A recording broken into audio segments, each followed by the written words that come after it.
বংশমর্যাদাপূর্ণ গরু, এর জন্য দাম বেশি। গরুটার দাম 1 কোটি চাওয়া হচ্ছে। এটার অনেক কারণ আছে। 1 নম্বর কারণ হচ্ছে লেগে এই গরুটার 110 বছরের পেডিগ্রি আছে। মানে ওর যে বাবা, ওর দাদা, ওর দাদার বাবা, এইরকম পেডিগ্রি আছে। আরও সবচেয়ে বড় কারণ হচ্ছে ওর বাবা হচ্ছে ওয়ার্ল্ড চ্যাম্পিয়ন ব্লাড লাইন। এটা হচ্ছে আমেরিকান V8 র্যাঞ্চের আপনার যে নোবেল সিরিজ, ওদের সবচেয়ে বেস্ট সিরিজ যেটা নোবেল সিরিজের একটা বুল। তো এইটা হচ্ছে লাগিয়া মাংসের চিন্তা করে না, এটা হচ্ছে ওজনের চিন্তা করে না, এটা হচ্ছে লেগে আমি বলবো যে বংশমর্যাদাপূর্ণ গরু, এর জন্য দাম বেশি। এটাই কারণ। এটার ওজন কত কিংবা এটার মাংস আসলে খেতে কেমন এইটার জন্য না, নিশ্চয়ই ওজনও অনেক বেশি। এই জাতের ব্রাহ্মা জাতের গরু 1300-1400 কেজি সচরাচর হয় না। 1000 কিংবা 1050 কিংবা 1100 কেজি সচরাচর আমরা পাই, কিন্তু 1300 কেজিও সচরাচর আমেরিকাতেও পাওয়া যায় না। তারপরে হচ্ছে এইটার যে এই গরুর আরেকটা বৈশিষ্ট্য হচ্ছে, আপনারা গুগলে সার্চ দিলেও দেখবেন most least cholesterol red meat producer কিন্তু হচ্ছে ব্রাহ্মণ।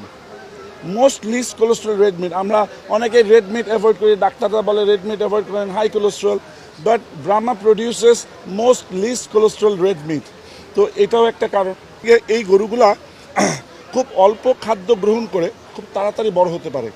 যেমন একটা দেশি বড় গরু লালন পালন করতে আমাদের 30,000 টাকা খরচ হয় মাসে, কিন্তু এত বড় একটা গরু এটা লালন পালন করতে আমাদের 25,000 টাকা খরচ হয় মাসে।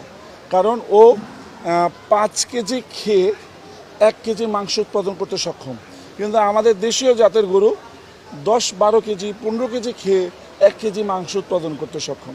তো আমরা এই গরুটা এই মেলায় নিয়ে আসার, এই জায়গায় আমার প্রদর্শন করার আমাদের আরেকটা কারণ হচ্ছে এই ব্রিডটা আমরা চাই এই মেসেজটা সরকারকে কনভে করা, যে এই ব্রিজটা আসলে ঢালাওভাবে আমাদের দেশে আসলে প্রচলন করা হোক।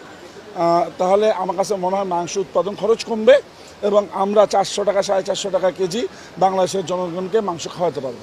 এইবার মেলার আমি মনে করি আমাদের সারা বাংলাদেশের খামারিদের জন্য সবচেয়ে বড় অ্যাচিভমেন্ট, আমাদের মাননীয় প্রধানমন্ত্রী জয়ন্তী শেখ হাসিনা আমাদের মেলা উদ্বোধন করছেন, এবং আমি সারা বাংলাদেশের খামারিদের প্রতিনিধি হিসাবে আমাদের খামারিদের দাবি দাওয়াগুলা মাননীয় প্রধানমন্ত্রীর সামনে সরাসরি তুলে ধরতে পারছি, এবং মাননীয় প্রধানমন্ত্রী ওর থেকে অনেকগুলো সমস্যা ইনশাল্লাহ আমাদেরকে অচিরেই সমাধান করে দিবেন সেই আশ্বস্তও করছেন। তো আমার কাছে মনে হয় এই মুহূর্তে এইটাই আমাদের খামারিদের জন্য এই বছরের সবচেয়ে বড় প্রাপ্তি।